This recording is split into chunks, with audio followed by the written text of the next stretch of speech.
Hola, hola, ¿qué tal? Nono est avec nous. Salut Nono. Salut Sacha. Hola Chico, hola chicas. En tout cas, très dure journée après cette défaite du Paris Saint-Germain. 3-2 face au FC Barcelone. Nono, presque 24 heures après cette défaite. Comment te sens-tu? Comment sens-tu le match retour? Et honnêtement, tranquillement, parce que à chaud, c'est vrai que des fois tu dis pas tout ce que tu voulais dire. Tu fais la réaction à chaud, donc ça va un peu vite, mais à tête reposée maintenant, 24 heures après cette défaite, bah, comment tu vois les choses, comment tu as vécu ce match, cette défaite, et comment tu vois les choses pour le match retour dans moins de 6 jours. Eh ben, une énorme déception, Sacha. Bon, ben là, la déception s'atténue, hein, c'est normal. Plus le temps passe, la déception sera moins forte. Bon, ben, on va vite repartir au combat parce que n'oublions pas que c'est dans 5 jours ou 6 jours le match retour. Bon, ben, qu'est-ce que tu veux que je te dise? Très grosse déception. Euh, Comment on a pu faire un match comme ça? Comment Donnarumma a pu passer au travers comme ça? Comment Mbappé, avec un état d'esprit pareil, voilà, plein de choses, plein de choses. Monsieur Luis Enrique, qu'il arrête de nous faire des dingueries aussi. On remet les joueurs à leur poste. Mais je sais pas, il y a des choses à faire. Voilà, redeviens, Luis, redeviens normal. Fais jouer les joueurs à leur place. Voilà. T'as l'impression qu'il a mis une équipe réserve quand tu vois l'équipe qu'il aurait pu mettre. T'as l'impression que le mec il a mis une équipe pour jouer en Coupe de France. Et oui, puis en plus, je vais te dire, tout est parti de travers. Lui, son truc, c'est un jeu de possession. Mais il a des joueurs qui ne sont pas adaptés à ça. Déjà, tu ne peux pas faire un jeu de possession avec un gardien qui a un jeu au pied aussi faible que Donnarumma. Ça part du gardien. Et après, tu n'as pas des joueurs techniques au milieu de terrain.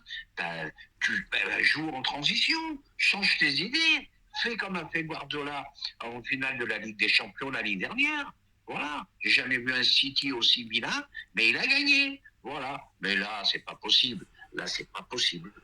Alors non, bon bah Luis Enrique il a fauté, hein, Beraldo titulaire alors que t'avais Danilo qui a une certaine expérience en Ligue des Champions, t'as mis Kangin Lee qui a zéro expérience en Ligue des Champions, t'as mis Fabian Ruiz qui est de plus en plus mauvais, voilà il a fait complètement n'importe quoi. Comment ça se fait qu'il est passé complètement à côté de sa composition? Qu'est-ce qui s'est passé quand même? Pas la peine d'être professionnel pour voir que Danilo est meilleur que Beraldo. Pas la peine d'être professionnel pour voir que Marquinhos n'a rien à faire à droite. Pas besoin d'être professionnel pour voir qu'il fallait mettre Ugarte et Warren au milieu. Qu'est-ce qui s'est passé, le gars? Il a eu un. Sans mauvais jeu de mots, il a eu une crise cardiaque, un AVC, je sais pas, désolé, hein, c'est pas beau ce que je dis, mais c'est la vérité. Le mec, il est. Comment tu peux passer comme ça à côté de ta composition? Je comprends pas en fait. Eh ben, qu'est-ce qui s'est passé? Il a un ego démesuré, le mec. Il a un ego démesuré. Moi, j'ai lu quelques interviews où il trouve que Beraldo, c'est un phénomène. Kang Lee, c'est un très, très bon joueur. Rappelez-moi où il jouait l'année dernière, Kang Lee. Il jouait milieu de tableau en championnat en Liga. Voilà. Alors, Kang In-lee, Fabien Ruiz au milieu de terrain, tu peux pas gagner. Tu peux pas gagner. Et en plus, tu m'enlèves Zahir. Bon, même s'il était moins bien, il apporte quand même une puissance physique, une intensité. Pourquoi tu me le mets Pourquoi tu me le mets sur le banc? Voilà, c'est tout. Mais après, ouais, parce qu'il y en a un qui passe entre les mailles du filet et qu'il faudra peut-être en parler un jour. C'est quand même Monsieur Luis Campos. Là, il faudra quand même faire une vidéo sur lui un jour. Parce que là, hier, tu avais 300 bâtons sur le banc qui ne jouaient pas. Alors là, C'est Campos qui les met sur le banc ou c'est Enrique? alors c'est à eux de régler leurs problèmes. S'il y a un problème entre l'entraîneur et le directeur sportif, Nasser, c'est où? Qui c'est qui a Voilà, tué Qui c'est qui a tué Ugarte? C'est Campos ou c'est Enrique? eh ben, je vais te dire, qui c'est qui a tué Ougarté? Qui c'est qui a tué Ougarté? Il rentre pas il rentre pas dans le système de jeu de Enrique. Et tu verras qu'il jouera pas au retour. Non, parce que Fabian Ruiz a le droit d'être mauvais, mais Ugarte n'a pas le droit. Ah ben là, tu lui demandes à lui, Sacha. Là, je peux Voilà, pas c'est te ce que je te répondre, hein. dis. Le mec, il a été irréprochable les 2 premiers mois. Il a raté 2 matchs. Le mec, on l'a plus jamais revu. On ne sait même pas s'il fait encore partie de l'effectif du Paris Saint-Germain, Nono Ugarte. On ne sait même pas. Ah, mais il est carrément passé du statut de chouchou du Parc des Princes à l'homme invisible. Ah, c'est On plus sait que l'homme plus. invisible. Bah On tiens, sait plus. en parlant d'homme invisible, Nono, on va parler un peu de cache-cache. On va parler des deux déclarations, de Mbappé juste avant le match. C'est très intéressant, Nono. Alors, pendant le rassemblement de l'équipe de France, un journaliste lui pose la question, est-ce que ton départ du Paris Saint-Germain peut peut-être perturber tes performances ou tes futures performances? Mbappé répond, quand tu vois mes dernières performances, tu vois un gars perturbé? Et après, quelques jours après, 3 jours avant le match face au Barça, à Téléfoot, Mbappé qui dit, c'est le moment pour les grands joueurs, je suis prêt et comme d'habitude, je ne vais pas me cacher. Et au final, Nono, il s'est pas caché, mais il a été invisible. Hein. Plus qu'invisible, plus qu'invisible. Bon, c'est des déclarations. Comme je te dis, c'est pas un joueur de football, c'est un joueur de NBA, Mbappé. Voilà, il a oublié que le football, c'est un sport collectif.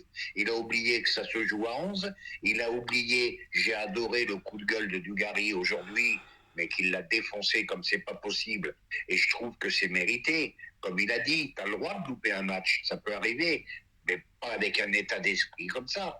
Avec Mbappé, en ce moment, le PSG joue à 10. Et c'est pour ça que finalement, je change d'avis. Enrique, il nous a comment dirais-je, il nous a mangé le cerveau. Hier, il méritait d'être sorti. Et pourquoi il ne l'a pas sorti? Voilà, il faudra me l'expliquer aussi. C'est bien beau de sortir contre Clermont, contre Marseille.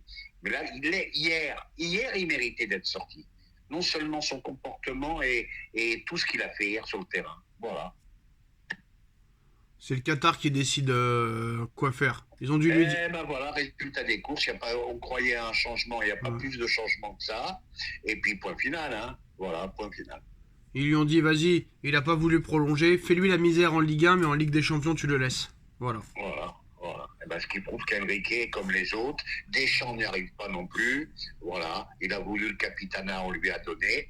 Bon, les gens, des fois, les gens pensent que j'aime pas Mbappé. C'est pas que j'aime pas. Vous le voyez plus fort que ce qu'il est. C'est tout ce que je disais, moi. C'est un bon buteur, c'est un bon attaquant, point final.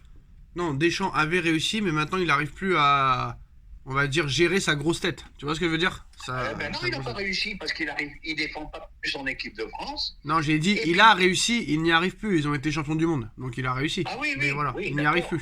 Il n'y arrive plus. Ouais, pour moi, c'est le Qatar qui dicte sa loi au coach et Enrique ou pas Enrique, mais je suis même pas sûr qu'Enrique il restera la saison prochaine, Nono. On en reparlera. Et qu'est-ce que je voulais dire aussi? Bon, la compo du match retour, est-ce que t'es d'accord avec la mienne ou t'es pas d'accord? Je la redis, hein. Navas dans les buts, Danilo, Hernandez dans l'axe, Hakimi, Mendes sur les côtés, Vitinha, Warren Zaïre-Emery, Ugarte au milieu, Barcola, Dembélé, Ramos. Est-ce que t'es d'accord avec ça ou est-ce que tu ferais d'autres changements? Je suis d'accord et je vais peut-être même te surprendre. Bon, j'hésite un peu quand même avant de sortir ce que je vais sortir, qui est quand même très très gros. Vu le manque de temps de jeu, je ne sais pas s'il sera en condition de jouer un match pareil, mais à la limite, je me demande pourquoi pas mettre Navas qui a gagné 4 Ligues des Champions. C'est ce que je viens de te dire, Nono. C'est ce que je viens de te dire. Écoute, j'avais pas capté. Voilà. Ouais, Navas dans les buts et Navas le pauvre qui a été jeté comme une merde alors qu'il était irréprochable, c'était peut-être même le meilleur gardien du monde à l'époque où ils l'ont jeté. Mais monsieur Raiola a dit à Leonardo, si tu veux que je te l'amène, il faut le mettre titulaire, il faut dégager Navas. Donc monsieur Leonardo... Parce que là, Donnarumma, c'est définitif. Hein. Après le traumatisme du Real, là, on recommence avec Barcelone. Donc, on n'a pas besoin de bons gardiens sur la ligne en Ligue 1. Hein. Ça, on n'a pas besoin. Voilà, il n'y a pas la sérénité. Tu te rends compte, le troisième but, le mec, il fait 2 mètres. Le mec, il marque de la tête, le Barcelonais. À 2 mètres de la cage, il peut pas. Par contre, aucune autorité dans sa surface. Nono, on n'en a pas parlé, mais l'entrée de Pedri, quand même, elle a changé beaucoup de choses. Hein. On a oublié d'en parler. Bon coaching. Voilà, c'est tout. Et Christensen qui rentre et qui marque, ça c'est exceptionnel. Hein. Un très bon coaching. Nous, on a des internationaux sur le banc qui jouent pas. Voilà, qu'est-ce que tu veux que je te dise, moi à partir de là, je suis impuissant. Hein. La dernière info, Osimhen qui va signer au PSG pour 120 millions d'euros, 4 ans. Ça ne me déplaît pas, mais malgré tout, il y avait autre chose à penser. Alors voilà, je me répétais, ils n'apprennent pas de leurs erreurs. Voilà, hein. Pensez au milieu de terrain d'abord, et après vous verrez pour des attaquants. Vous en avez 2 qui ne jouent pas déjà, qui coûtent une blinde. Alors pensez d'abord au milieu de terrain, mais c'est dingue. Non, Ça. non, il y en a même Milieu de 3. terrain et un défenseur central. Il y en a même 3 qui jouent pas, parce que si Barcola était là, Asensio, il jouerait pas non plus. Hein. Voilà, ça suffit ces conneries. Ça suffit, faut arrêter. Et bah voilà les gars, c'est la fin de cette vidéo. Et on se retrouve très vite pour une nouvelle. Tchuss. Tchuss.